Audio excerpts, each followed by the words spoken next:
NR competitive classes में मैं हेमंत कुमार शर्मा आप सभी का स्वागत करता हूं। दोस्तों, आज हम पढ़ने वाले हैं चक्रवृद्धि ब्याज सीआई। इसके लिए सबसे पहले हमें फॉर्मूले याद करना है। तो आप जानते हो कि ए बराबर क्या होता है, पी 1 + r/100 की पावर n। ए क्या है? मिश्रधन। पी क्या है? मूलधन। n क्या है? समय। और r क्या है? दर। अगला आप फॉर्मूला क्या याद रखना है कि मिश्रधन बराबर क्या होता है? मूलधन प्लस ब्याज। ठीक है। जब साधारण ब्याज की बात करते हैं तो साधारण ब्याज रहता है, जब चक्रवृद्धि ब्याज पढ़ रहे हैं तो चक्रवृद्धि ब्याज रहता है। ठीक है ना। आगे नंबर 3 पे जब गुना वाले प्रश्न रहते हैं, मैं डायरेक्ट भी बताऊंगा और फॉर्मूला भी बता रहा हूं। n2 बराबर क्या होता है? n1 की घात में t2/t1। n2 बराबर क्या होता है? n1 की घात में t2/t1। यहाँ n2 और n1 क्या है? गुना। कि n1 पहला गुना और n2 दूसरा गुना। t1 और t2 क्या है? समय। क्लियर है? ठीक है। नंबर 3 हो गया। नंबर 4 पे बात करते हैं।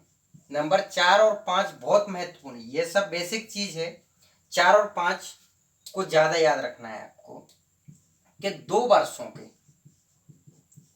वर्षों के सीआई व एसआई का अंतर, 2 वर्ष के साधारण ब्याज और चक्रवृद्धि ब्याज का अंतर क्या होता है? PR²/100 का स्क्वायर। क्लियर है? अगला याद रखना है हमें नंबर 5 पे 3 वर्षों के। ये कितने वर्षों की बात थी?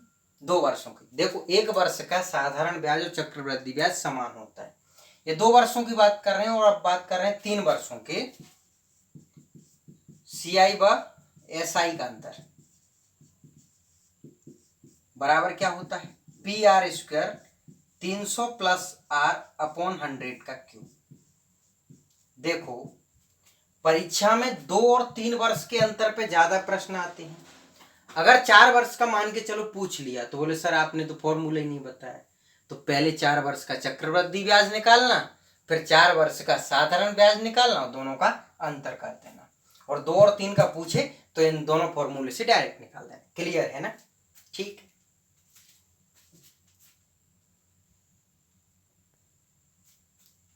आगे बात करते हैं नंबर 6 पे। ये ध्यान रखना है आपको जरूर कि जब ब्याज छमाही देय हो,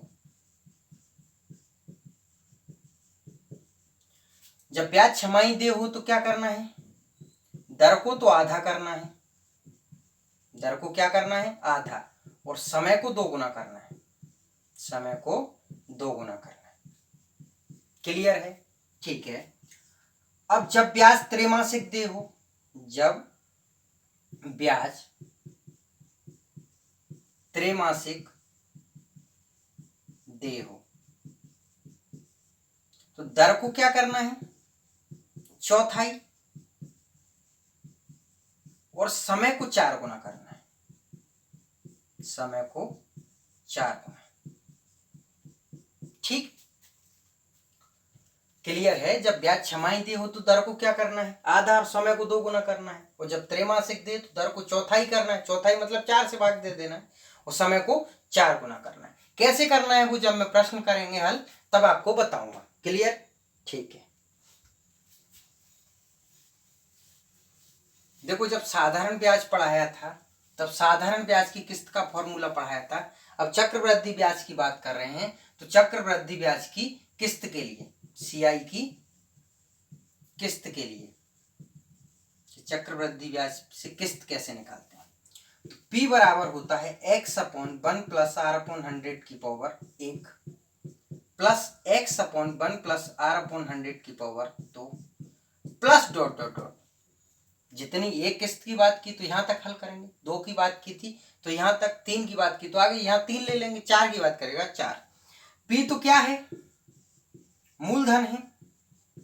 x यहां पर क्या है, किस्त है, r आप जानते हो दर है, ठीक है। तो ये CI की किस्त के लिए है। क्लियर है? आगे बात करते हैं। देखो फॉर्मूले आपको साथ की साथ में याद करते चला करो, और जब आप प्रश्न हल कर रहे हो ना तो याद करने के लिए लिखा करो। आगे देखो, ये भी काफी महत्वपूर्ण फॉर्मूला है कि मान लिया आपने कि समय इस तरीके से है, समय जैसे सही बटे में दिया है, जैसे 2 सही 1/2 मान लिया है आपने, तो फॉर्मूला कैसे खुलता है देखना। a बराबर p 1 + r/100 की पावर, ये वाला जो है ना ये यहाँ आ जाता है। क्लियर? फिर आगे लिखते हैं 1 + r/100, और ये जो 1/2 है ये अंदर गुणे में आ जाता है। इसको बहुत ज्यादा ध्यान रखना है आपको। ऐसा नहीं कि आपने लिख दिया 2 दूना 4 और 5/2 यहाँ पर घात में, तो हल ही नहीं हो पाएगा। ठीक, आगे बात करते हैं। लगभग सारे फॉर्मूले हो गए, फिर भी देख लेते हैं अगर कोई छूटा हो तो। जब आपको CI दिया हो, ठीक है, देखो अगर आपने मिश्र धन निकाल लिया, बाकी जो फॉर्मूले मैंने पढ़ाए हैं वहां से मिश्र धन निकाल लिया। आप जानते हो कि मिश्र धन बराबर क्या होता है, मूलधन धन ब्याज। अगर आप मिश्र धन में से मूलधन घटा देते हो तो क्या बच जाएगा, ब्याज। लेकिन आपके पास जब ब्याज ही दिया है तो ये फॉर्मूला लगाना है। क्लियर है कि CI बराबर P 1 + r/100 की पावर n-1। क्लियर है? ठीक,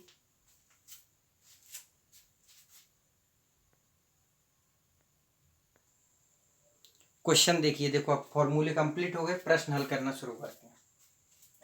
कोई धन CI पर 3 वर्ष में 3 गुना हो जाता है, वही धन उसी दर से कितने वर्षों में 9 गुना हो जाएगा।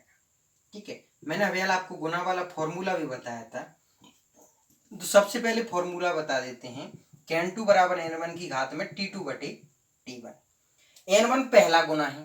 अब पहला गुना कितना दे रखा है हमें, 3 गुना। ठीक है, 3 वर्ष में t1 कितना दे रखा है हमें, 3 वर्ष। n2 मतलब दूसरा गुना, तो 9 गुना। हमें t2 ज्ञात करना है। अब इस 9 को क्या लिख सकता हूं मैं, 3 की घात 2 बराबर 3। ठीक है, ये 3 से 3 कट गया, 2 बराबर t2/3, 3 दूना 6 बराबर t2। ये तो हमने कि 6 वर्ष में वो 9 गुना हो जाएगा, ये तो हमने फॉर्मूले से देख लिया। अब हम डायरेक्ट देख लेते हैं। जैसे 100 मान लिया, 100 से वो कितना गुना बोला है, 3 गुना, तो कितना हो गया 300। देखो हो गया 3 गुना। अब कितना वर्ष लग रहा है, 3 वर्ष। मतलब हमें क्या पता चल रहा है कि 3 गुना होने में 3 वर्ष लग रहे हैं। 300 का 3 गुना कितना हुआ, 900। कितने वर्ष लगेंगे, 3 वर्ष। देखो हमें 9 गुना चाहिए था, हो गया 100 से 900। कितने वर्ष लगे हैं, 6 वर्ष। तो यही हमारा आंसर है। क्लियर है ना? ठीक है,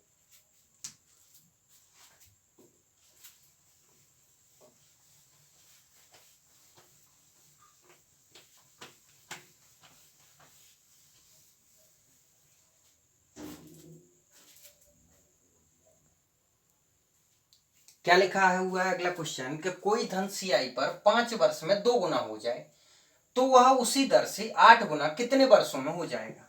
क्लियर है? 5 वर्ष में कितना हो रहा है, 2 गुना। 100 से हमने 2 गुना 200 हो गया, कितने वर्ष लग गए, 5 वर्ष। मतलब 2 गुना होने में कितने वर्ष लग रहे हैं, 5 वर्ष। 400 हो गया 2 गुना, कितने वर्ष लगेंगे, 5 वर्ष। 400 से 2 गुना कितना, 800 हो गया 2 गुना, कितने वर्ष लगेंगे 2 गुना होने में, 5 वर्ष। देखो हमें 8 गुना चाहिए था, हो गया, कितने वर्ष लगे, 5 5 5 मतलब 15 वर्ष। तो यही हमारा आंसर है। क्लियर है? फॉर्मूले से मैंने पहले बता दिया आपको कि उस तरीके से भी कर सकते हो। ठीक है ना?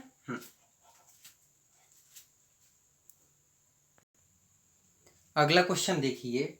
4% वार्षिक ब्याज की दर से 2 वर्ष में किसी धन के CI व SI में अंतर 8 रुपए है, वह धन ज्ञात कीजिए। अभ्याल मैंने आपको फॉर्मूला पढ़ाया था कि 2 वर्षों के CI व SI का अंतर बराबर होता है PR²/100 का स्क्वायर। देखो ये फॉर्मूला बहुत महत्वपूर्ण है, इससे आपका बहुत ज्यादा समय बचता है, इसलिए आप इस फॉर्मूले को याद रखना है। अंतर कितना दे रखा है हमें, 8। P हमें ज्ञात करना है, R कितना है हमारे पास, 4। तो 4 का स्क्वायर कितना हो जाएगा 16 बटे 100 इंटू 100। ठीक है, 8 दूना 16, 2 50 100, 5000 बराबर P। क्लियर है? तो हमारा मूलधन कितना है 5000 रुपए।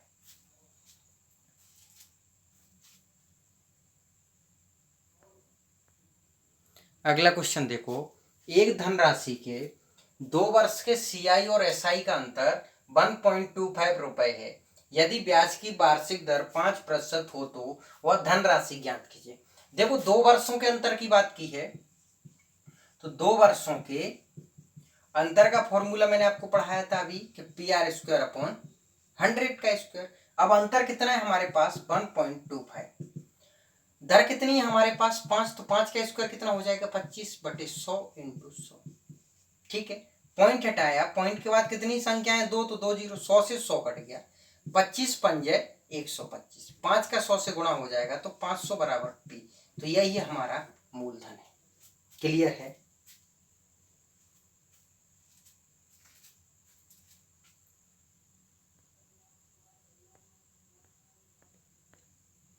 अगला क्वेश्चन देखो, किसी धन के 3 वर्ष के CI और SI में 31 रुपए का अंतर है, दर 10% है, तो धन ज्ञात कीजिए।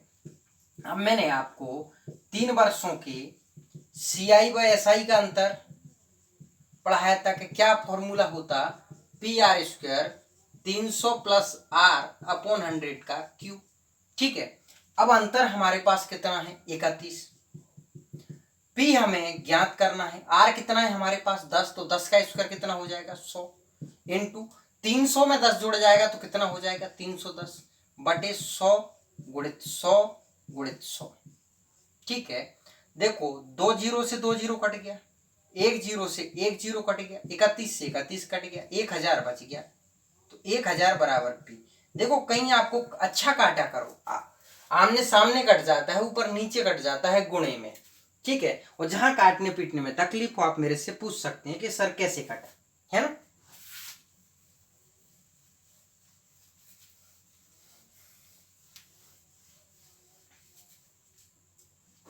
अगला क्वेश्चन देखिए,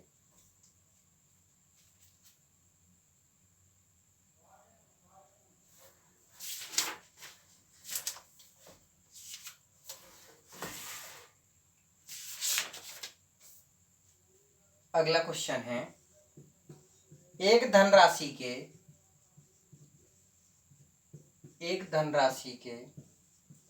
3 वर्ष का CI व SI का अंतर 155 रुपए है।